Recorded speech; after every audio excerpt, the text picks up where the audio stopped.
اب یہ ہے کہ جادوگروں کے ساتھ کیا کرنا چاہیے. اسلامی حکومت کو کیا حکم ہے کہ وہ کیا کرے؟ سب سے پہلی بات یہ کہ جادو سیکھنے اور سکھانے پہ پابندی لگائی جائے، کیونکہ یہ کفر ہے، شرک ہے. جو بھی جادو کرتا ہوا پکڑا جائے اس کے لیے سخت سزا رکھی گئی ہے. اور اگر اس کو توبہ کے لیے کہا جائے جادوگر کو، اور اگر وہ توبہ نہ کرے تو اس کو قتل کیا جا سکتا ہے. جندب بن کعب رضی اللہ تعالی عنہ کہتے ہیں کہ نبی صلی اللہ علیہ وسلم نے فرمایا، جادوگر کے لیے مقرر کردہ سزا یہ ہے کہ اس کو تلوار سے قتل کر دیا جائے. سنن ابو داؤد کی روایت ہے. یہ حضرت محمد بن عبد الرحمن سے روایت ہے کہ ام المومنین حضرت حفصہ نے، جو حضرت عمر کی بیٹی تھی، اپنی ایک خادمہ کو بھی قتل کروایا تھا کیونکہ اس نے جادو کیا تھا. ٹھیک ہے، یہ موطا امام مالک کی روایت ہے. تورات میں بھی یہ سزا درج ہے. تورات میں آتا ہے کہ ایسا مرد یا ایسی عورت جو جادو کرتا ہے یا کرواتا ہے قتل کر دیا جائے گا، ان کو سنسار کیا جائے گا، ان کا خون ان کے اوپر ڈال دیا جائے گا.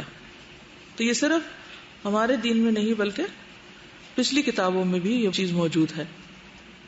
اس میں ایک اور جگہ پر آتا ہے کہ الولید بن عبد الملک اموی خلیفہ جو تھا، اس کے دربار میں کوئی آ کے تو ایسے کرشمے دکھا رہا تھا، تو اس نے کیا کیا کہ ایک جادو کے طریقے پر ایک آدمی کا سر اتارا تو سارے لوگ خوفزدہ ہو گئے. پھر واپس اس نے اس کے سر پہ رکھا تو لوگوں نے کیا سمجھا کہ یہ کیا کر سکتا ہے، زندگی اور موت دے سکتا ہے. پہلے اس نے موت دی، پھر اس نے زندگی دی، تو ایک دم لوگوں کا عقیدہ بگڑ جاتا. تو اس پر یہ بات ایک صحابی جندب کو پتہ چلی، تو وہ آئے کہ یہ کیا ہو رہا ہے. تو انہوں نے کرتب دیکھا. اگلے دن پھر آئے تلوار لے کر، اور مجمع کو چیرتے ہوئے جب وہ یہ کرتب کر رہا تھا تو اس کا سر کاٹ دیا اور کہا کہ اب یہ اپنا سر لگائے.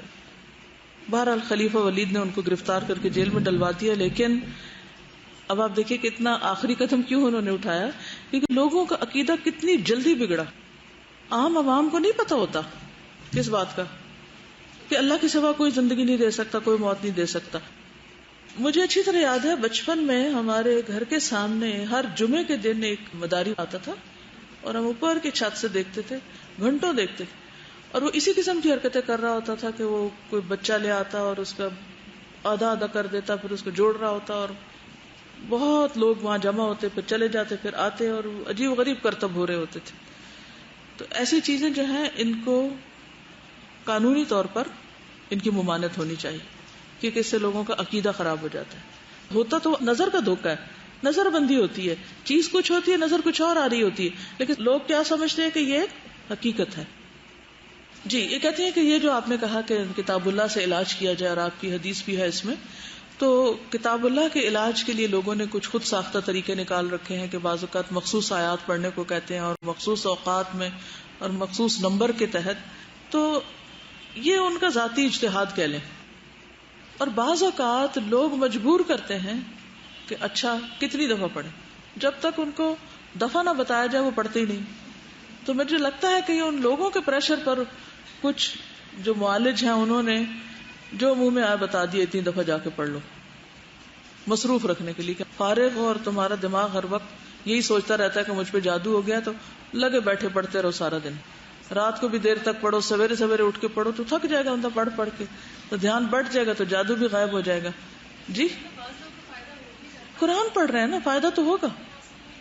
دیکھیے بہرحال میرے نزدیک جو چیز جس کی پابندی شریعت نے نہیں کروائی اس کی اپنے پاس سے پابندی لگا کے لوگوں کو مجبور کرنا کہ اتنی دفعہ یہ کام ضرور کرو، یہ درست نہیں. اور اس میں بھی کیا یقین ہوتا ہے کہ اگر اس میں ایک دفعہ بھی کم ہو گئی نا، اثر کوئی نہیں ہونا. تو گویا جو بس 70 ٹائم کسی نے کہا اور کسی نے 69 پڑھا، تو اس کا مطلب ہے 69 پڑھنے سے وہ 69 دفعہ وہ قرآن کی چیز نہیں تھی، وہ بھی تو قرآن ہی تھا. تو دیکھیے بہترین چیز کیا ہے، کسی کو بھی آپ نے بتانا ہے نا، تو جو چیزیں سنت سے ثابت ہیں، بلیو می اگر وہ ساری لسٹ بھی کسی کو دے دینا وہی ختم نہیں ہوگی. سورۃ البقرہ روز پڑھو بیٹھ کے، ذرا کتنے گھنٹے لگ جائیں گے پڑھنے میں، صبح شام کے. اور ہر نماز کے بعد 3 دفعہ قل اعوذ برب الفلق ناس پڑھو. پھر اس کے بعد 100 دفعہ صبح اور 100 دفعہ شام لا الہ الا اللہ وحدہ لا شریک لہ پڑھو. پھر اس کے علاوہ جو اور بسم اللہ الذی لا یضر اور اعوذ بکلمات اللہ التامات اور جتنی بھی تعوذات ہیں، یہ ذرا دینا کسی کو پڑھنے کے. پھر اس کو کیا ضرورت رہ جاتی ہے کہ کوئی اور چیز پڑھے. چلیے بعض اوقات ایسا ہوتا ہے کہ کسی کی کوئی ایک خاص ذہنی کیفیت ہوتی ہے، کسی چیز سے ڈر رہا ہوتا ہے، خوف کھا رہا ہوتا ہے، مثلا کسی کو وہم ہو گیا کہ مجھ پہ جادو، اب اس کو کوئی پڑھنے کے لیے دے دے کہ ہاں تم پڑھو ولا یفلح الساحر حیث اتی، پڑھتے جاؤ اس کو، پڑھتے جاؤ، بیٹھو پڑھو 10 دفعہ اور پڑھو، تو وہ پڑھ پڑھ کے اس کے اندر سے خوف نکل جائے گا. کوئی حرج نہیں اگر اس کو 20-50 دفعہ پڑھوا دیں.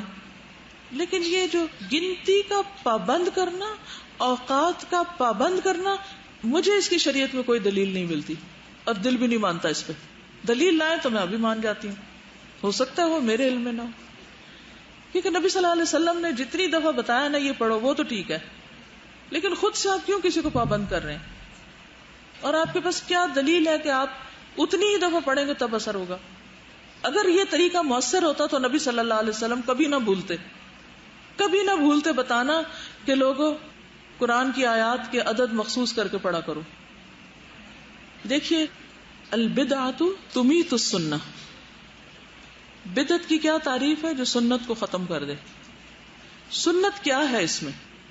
صحابہ نے کیا کیا بیماریوں میں؟ کیا پڑھا؟ قرآن سے علاج کیا انہوں نے بھی، لیکن کیا پڑھا؟ کیا قرآن سارے کا سارا شفا نہیں؟ شروع سے آخر تک پڑھنا شروع کر دیں. سورۃ البقرہ کے بارے میں بات آتی، ہم مانتے، معوذتین پہ آتی، سورۃ البقرہ کی آخری آیات، آیت الکرسی، سورۃ الفاتحہ، یہ سب پڑھ کے اگر کسی کو فرصت ملتی ہے تو اس کے بعد باقی چیزیں کریں، لیکن ان سے پہلے نہیں کریں، کیونکہ آپ سنت چھوڑ کے بدعت کی طرف جا رہے ہیں، من گھڑت طریقوں کو زیادہ امپورٹنس دے رہے ہیں، اور جو اللہ کے رسول صلی اللہ علیہ وسلم نے بتائی اس کو ایک طرف رکھ رہے ہیں. یہ انسانی طبیعت ہے کہ جو چیز ان یوزول ہوتی ہے اس کی طرف لوگ بہت اٹریکٹ کرتے ہیں، یہ انسانی طبیعت میں ہے نا. تو پھر دیکھنا چاہیے کہ زندگی صرف فن کا نام ہے، انجوائمنٹ اور انٹرٹینمنٹ کا نام ہے، اور ٹھیک ہے حلال جائز انٹرٹینمنٹ میں کوئی حرج نہیں. نبی صلی اللہ علیہ وسلم نے حبشیوں کو کرتب دکھایا تھا، لیکن اس میں کوئی جادو یا اس طرح کی چیزیں انوالو نہیں تھی. آپ کا کیا خیال ہے اگر مدینہ میں کوئی جادوگر آ کے ایسے کرتب دکھاتا جس کو ہم انٹرٹینمنٹ کے نام پر دیکھ رہے ہوتے ہیں، کیا نبی صلی اللہ علیہ وسلم اس کی اجازت دیتے؟ نہ دیتے، کیونکہ وہ چیز مس لیڈ. آپ یہ جو سد ذرائع کا اصول ہے نا کہ وہ رستے ہی بند کر دو جہاں سے شرک پھوٹتا ہو یا حرام کام یا غلط یا گناہ کبیرہ کی طرف انسان جاتا ہو. چلیے اب چند اور چیزیں آگے کتاب کھولیے اپنی. جادو کی مزید اقسام. حضرت صلی اللہ علیہ وسلم نے فرمایا ان العافۃ والطرق والطیر من الجبت، بے شک پرندوں کا اڑانا، زمین پر خطوط کا کھینچنا، کسی کو دیکھ کر فال بد لینا جادو میں سے ہے. اب یہ جادو کی قسمیں ہیں، اور کیا کیا؟ پرندوں کا اڑانا، زمین پہ خطوط کھینچنا، فال بد لینا. ان کی تفاصیل درج ذیل ہیں. العیافہ، پرندے کو اڑا کر اس کے نام سے یا اس کی آواز سے یا اس کے اڑنے کی سمت سے فال لینے کو عیافہ کہتے ہیں. طرق، زمین پر خطوط کھینچ کر فال لینا، نیز عورتوں کا کنکریاں پھینک کر فال نکالنا بھی طرق کہلاتا ہے. آج کل یہ علم رمل کہلاتا ہے. الطیرہ، پرندے یا جانور وغیرہ سے فال نکالنا. صحیح مسلم میں ہے من اتا عرافا فسألہ عن شیء فصدقہ بما یقول لم تقبل له صلاۃ 40 یوما. نبی اکرم صلی اللہ علیہ وسلم نے فرمایا جس شخص نے کسی نجومی کے پاس جا کر کچھ پوچھا اور اس کی تصدیق کی، اس کی 40 روز تک نماز قبول نہ ہوگی. کیونکہ شرک کی قسم ہو گئی نا، تو پھر وہ غیب کی خبر معلوم کرنے گیا نا. نجومی، رمال، جفار، جفر بھی ہوتا ہے نا ایک، فال کھولنے والے، کشف والے، یہ سب عراف ہیں. کون کون؟ نجومی، رمال یعنی پتھر پھینکنے والے، کنکریاں، جفار اور فال کشف، یہ سب وہی ہیں. آپ کا ارشاد من اتا کاہنا فصدقہ بما یقول فقد کفر بما انزل علی محمد صلی اللہ علیہ وسلم. جو شخص کسی کاہن یا نجومی کے پاس کوئی سوال پوچھنے گیا اور اس کی تصدیق کی تو اس نے جو کچھ محمد صلی اللہ علیہ وسلم پر اترا اس کا انکار کیا. حضرت صلی اللہ علیہ وسلم نے فرمایا جو شخص خود فال نکالے یا اس کے لیے نکالی جائے، خود نجومی یا کاہن ہے یا کوئی دوسرا اس کے لیے کرے، کوئی خود جادوگر ہو یا اس کے لیے کوئی دوسرا جادو کرے، وہ ہم میں سے نہیں. طبرانی کی روایت ہے قال رسول اللہ صلی اللہ علیہ وسلم من اقتصب شعبۃ من النجوم فقد اقتبس شعبۃ من السحر زاد ما زاد. رسول اللہ صلی اللہ علیہ وسلم نے فرمایا جس شخص نے علم نجوم کا کچھ حصہ حاصل کیا یعنی سیکھا تو اس نے اتنا جادو سیکھ لیا، اور جس قدر زیادہ سیکھے گا اتنا ہی گناہ میں اضافہ ہوگا. تو ایسے علوم سیکھنے بھی نہیں چاہیے، آؤٹ آف فن بھی نہیں سیکھنے چاہیے. نہیں، صحابہ کرام کی رائے میں اس میں مسروقہ سامان کی نشاندہی کرنے والا یعنی چوری بتانے والا وہ بھی عراف یا کاہن ہے. آنے والی خبروں کے بارے میں بتانے والا بھی اسی زمرے میں آتا ہے. جو کسی کے دل کی بات بتائے وہ بھی کاہن ہے، کیونکہ غیب کا علم سوائے اللہ کے کسی کو نہیں. اللہ تعالیٰ نے کسی انسان یا مقرب فرشتے کو غیب معلوم کرنے کا اختیار نہیں دیا، اور جو شخص بھی اس کا دعویٰ کرے وہ جھوٹا ہے. ارشاد باری تعالیٰ ہے وَعِندَهُ مَفَاتِحُ الْغَيْبِ لَا يَعْلَمُهَا إِلَّا هُوَ. الانعام 59. عالم الغیب فلا یظہر علی غیبہ احدا الا من ارتضی من رسول. الجن. بخاری کی روایت ہے، نبی صلی اللہ علیہ وسلم نے فرمایا اللہ کی قسم مجھے معلوم نہیں، حالانکہ میں اللہ کا رسول ہوں، کہ میرے ساتھ کیا معاملہ ہوگا اور تمہارے ساتھ کیا معاملہ ہوگا. تو اعراف کو کہاں سے پتہ چل گیا؟ سورۃ الاعراف میں فرمایا لو کنت اعلم الغیب لاستکثرت من الخیر وما مسنی السوء ان انا الا نذیر وبشیر لقوم یؤمنون. سورۃ الاعراف 188. چنانچہ مندرجہ والا احادیث کی روشنی میں جو شخص عراف یا کاہن یا نجومی یا غیب دانی کے دعوے کرنے والوں کے پاس جاتا ہے وہ کفر کا مرتکب ہوتا ہے. تو اس لیے کسی بیماری کی صورت میں ہر ایک کے پاس اٹھ کے نہیں چلے جانا چاہیے. اس طرح اسلام نے مختلف چیزوں، جانوروں، پرندوں سے شگون لینے کی حقیقت بھی واضح کی ہے.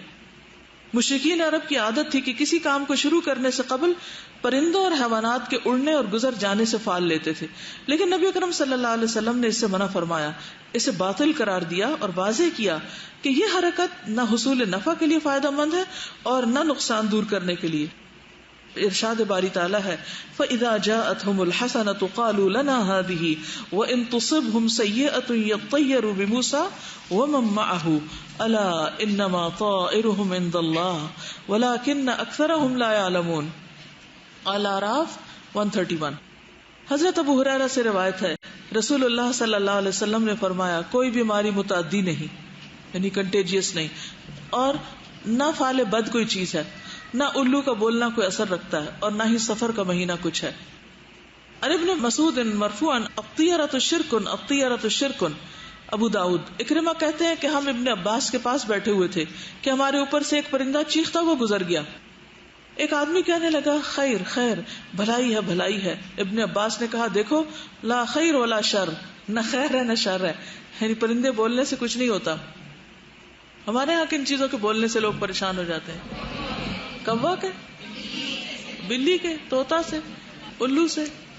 بس جس کو جس چیز سے ڈر لگے وہی اشارہ ہے اس کے لیے. تو حالانکہ ان کے بولنے میں حقیقت کیا ہے اس بات کی؟ نہ خیر ہے نہ شر ہے. جیسے سورج گرہن اور چاند گرہن میں کسی کی قسمت کا اس سے کوئی تعلق نہیں. چنانچہ قرآن و حدیث کے واضح دلائل کی روشنی میں کسی قسم کا شگون لینا، کسی انسان کو منحوس قرار دینا عقیدہ توحید کے منافی عمل ہے. ایک مسلمان کا عقیدہ ہونا چاہیے کہ ہر قسم کی بھلائی اور خیر و برکت اللہ تعالیٰ کی طرف سے ہے، اور وہی اپنی رحمت اور کرم سے مصائب اور مشکلات کو دور فرماتا ہے. جو شخص کسی مصیبت اور مشکل میں گرفتار ہو تو اسے اپنے اعمال کا جائزہ لینا چاہیے. اس کو انڈر لائن کرنا. جو شخص کسی مصیبت میں گرفتار ہو، کوئی پریشانی ہو، کوئی غم ہو، کوئی دکھ ہو، کوئی بیماری ہو، اسے اپنے اعمال کا جائزہ لینا چاہیے کہ اس کی کیا ہیبٹس ہیں، اس کی کیا طریقے ہیں زندگی گزارنے کے، نہ کہ دوسروں کو مورد الزام ٹھہرایا جائے. ارشاد باری تعالیٰ ہے ما اصابک من حسنۃ فمن اللہ وما اصابک من سیئۃ فمن نفسک. سورۃ النساء 79. کہ تمہیں کوئی اچھائی جو پہنچی اللہ کی طرف سے، اور جو کوئی تکلیف پہنچی وہ کس کی طرف سے؟ تمہارے نفس کی طرف سے، اپنے اعمال کا نتیجہ ہے. اس میں یہ ہے کہ جو چیز انسان کے حال کو درست کرے، اس کے اعمال کو درست کرے، وہ اللہ کے اور قریب ہو جائے جس تکلیف کے بعد، تو وہ کیا ہے؟ ایسا امتحان تھا جو اللہ نے ڈالا کہ یہ بندہ درجوں میں بلند ہو جائے. حدیث میں آتا ہے نا کہ بعض اوقات انسان کے لیے اللہ تعالیٰ ایک اعلیٰ درجہ مقرر کرتے ہیں کہ اس کو یہاں تک پہنچنا ہے. بس ہم کہتے ہیں اللہ جنت الفردوس چاہیے، ہمیں کہا بھی گیا مانگے. اچھا اب ہم جانا چاہتے ہیں جنت الفردوس، پر کام ہمارا کوئی ہے نہیں کہ وہاں پہنچے. تو اللہ تعالیٰ کیا کرتے ہیں؟ اس بندے کو امتحان میں ڈالتے ہیں، پھر دیکھتے ہیں کہ کیا یہ جانے کے قابل ہے اگر وہ شخص صبر کرتا ہے، اللہ سے اور قریب ہو جاتا ہے، تو اس تکلیف یا آزمائش کے ذریعے اس کی وہ دعا قبول ہو جاتی ہے، اس درجے تک پہنچ جاتا ہے. ٹھیک ہے. لیکن جس تکلیف کے بعد انسان اللہ سے اور دور ہو، وہ آئی بھی انسان کے نفس کی وجہ سے، اور پھر نتیجہ بھی اس کا کیا ہوا، اس کو اس کے نفس کے اور حوالے کر دیا گیا، اللہ سے وہ اور دور ہو گیا. تو یہ بہت بڑا فرق ہے. ٹھیک ہے.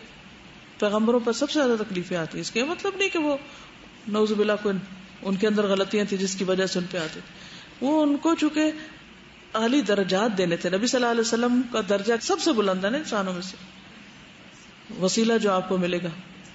اب وہ اتنا بلند درجہ ہے، اس تک پہنچنے کے لیے آپ کو سب سے زیادہ آزمائشیں دیکھنی پڑی، امتحانوں کے ذریعے گزار کر وہاں تک پہنچا دیا گیا. عسیٰ ان یبعثک ربک مقام محمودا.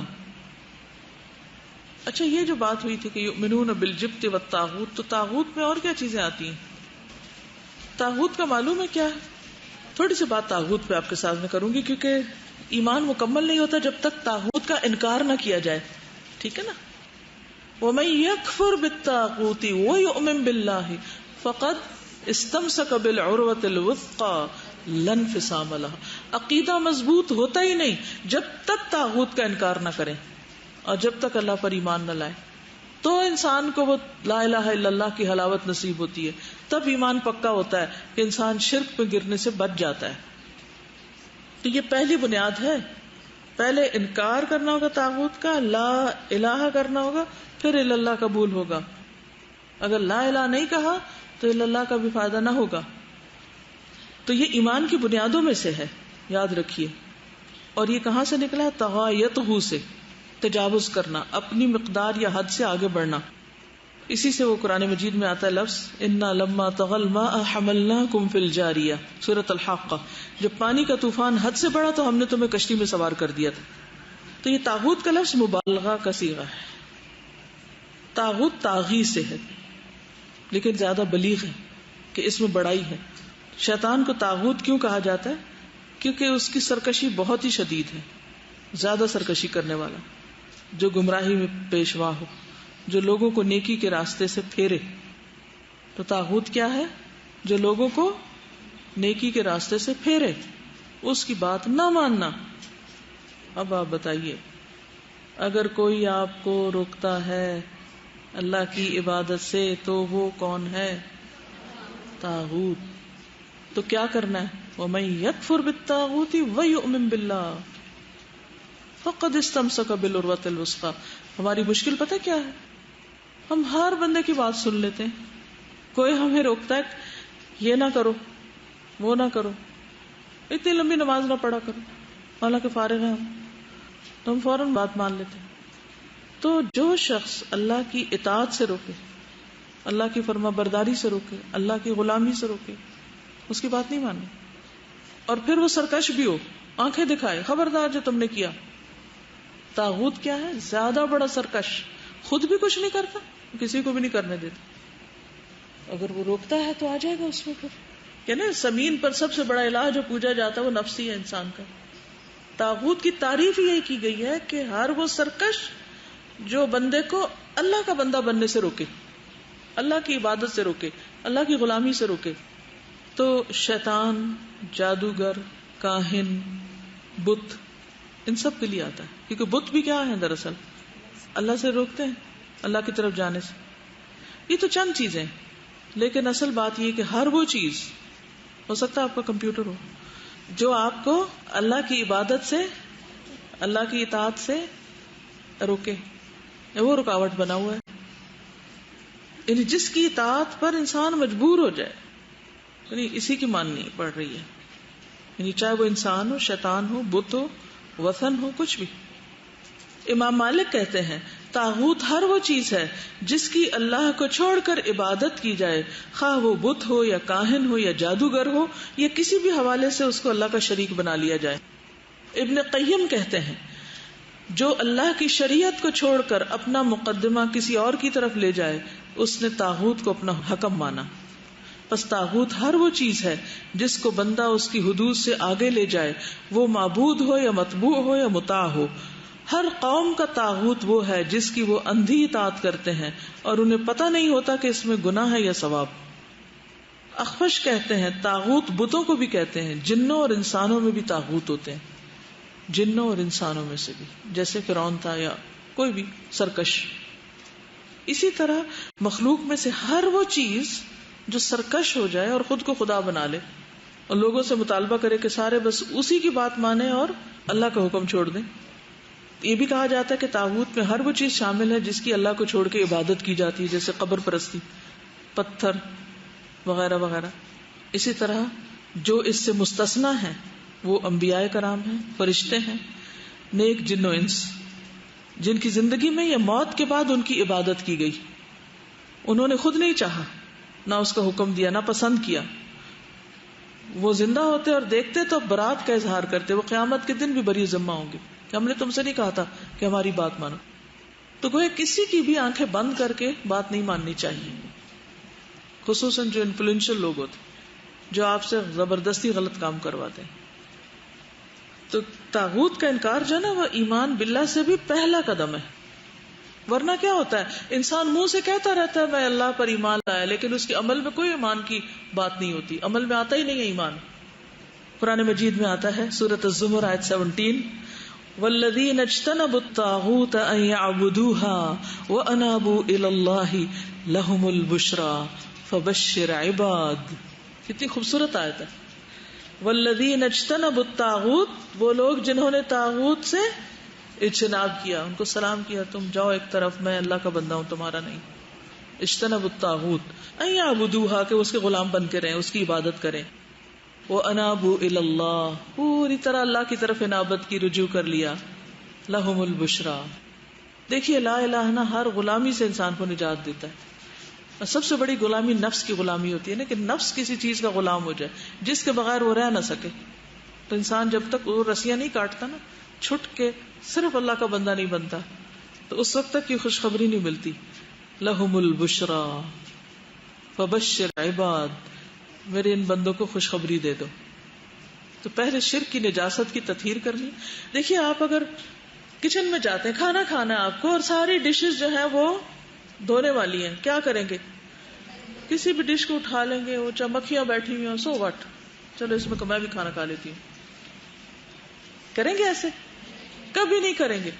یہ گلاس ہے تو جھوٹا ہے، دھوؤں گی پہلے اس کو، پھر پانی پیوں گی۔ یعنی کہ پہلا کام کیا ہوتا ہے؟ صفائی۔ آپ کپڑے پہننا چاہتے ہیں، کیا کریں گے؟ میلے دوبارہ اٹھا کے پہن لیں گے؟ دھوئیں گے نا۔ یہ انسان کی فطرت میں ہے کہ وہ صفائی پسند ہے، وہ پہلے صاف کرتا ہے۔ مثلا آپ نے کسی کرسی پہ بیٹھنا ہے یا کسی بھی جگہ پہ، زمین پہ بھی بیٹھنا ہے، تو کیا کریں گے؟ پہلے یہ نہیں دیکھیں گے کیا کیا اندر دھند بیٹھنے کے، نہیں، پہلے اسے صاف کریں گے۔ تو بالکل اسی طرح اگر آپ چاہتے ہیں کہ خالص توحید آپ کے اندر آئے تو اپنے دل کو کیا کرنا ہوگا؟ ہر طاغوت سے صاف کرنا ہوگا۔ ہر وہ چیز جو آپ کو رکاوٹ ڈال رہی، چاہے آپ کے بچے ہیں، چاہے شوہر ہے، چاہے دوست ہے، کوئی بھی، جس کو یہ پسند نہ ہو کہ آپ اللہ کے بندے بن کے رہیں، وہ کیا چاہتے ہیں کہ آپ ان کے بندے بن جائیں۔ اسی طرح ایک اور جگہ پر آتا ہے وَلَقَدْ بَعَثْنَا فِي كُلِّ أُمَّةٍ رَسُولًا أَنِ اعْبُدُوا اللَّهَ وَاجْتَنِبُوا الطَّاغُوتَ۔ سورۃ النحل 36۔ ہر بستی میں، ہر امت میں ہم نے جو رسول بھیجا، اس نے کیا کہا؟ لوگوں اللہ کی عبادت کرو اور طاغوت سے بچ کے رہو۔ انبیاء علیہ السلام نے یہی کیا، اللہ کی عبادت کی طرف بلایا اور طاغوت کے انکار کی بات کی، کیونکہ یہ تو ساری زندگی ہوتا رہے گا نا، ایک طاغوت تھوڑی ہوتا ہے۔ ہاں، جیسے نماز سے پہلے کیا کہا گیا؟ وضو کر لو۔ اسی طرح اللہ کے حکم کے مطابق فیصلہ نہ کرنا، یہ بھی طاغوتیت ہے۔ سورۃ النساء میں آتا ہے الم تر الی الذین یزعمون انہم آمنوا بما انزل الیک وما انزل من قبلک یریدون ان یتحاکموا الی الطاغوت وقد امروا ان یکفروا به ویرید الشیطان ان یضلهم ضلالا بعیدا۔ تم نے ان لوگوں کے حال پہ غور کیا جو دعویٰ تو یہ کرتے ہیں کہ جو کچھ آپ کی طرف نازل کیا گیا ہے اس پر بھی ایمان لائے ہیں، اور جو بھی آپ سے پہلے اتارا گیا، مگر چاہتے ہیں اپنا مقدمہ طاغوت کے پاس لے جائیں، حالانکہ انہیں یہ حکم دیا گیا تھا کہ وہ طاغوت کے فیصلے تسلیم نہ کریں۔ شیطان تو یہ چاہتا ہے کہ انہیں گمراہ کر کے بہت دور لے جائیں۔ اور وہ آیت بھی والذین کفروا اولیاءہم الطاغوت، سورۃ البقرہ 257۔ اور پھر یؤمنون بالجبت والطاغوت، وہ آیت بھی لکھ لیجئے۔ پھر اللہ کی راہ میں جنگ کرنا اور طاغوت کی راہ میں جنگ کرنا، فی سبیل اللہ فی سبیل الطاغوت، النساء 76۔ بنی اسرائیل کے کچھ لوگوں کو عبد الطاغوت کہا گیا تھا، سورۃ المائدہ 60۔ سبحانک اللہم و بحمدک، نشہد ان لا الہ الا انت، نستغفرک و نتوب الیک۔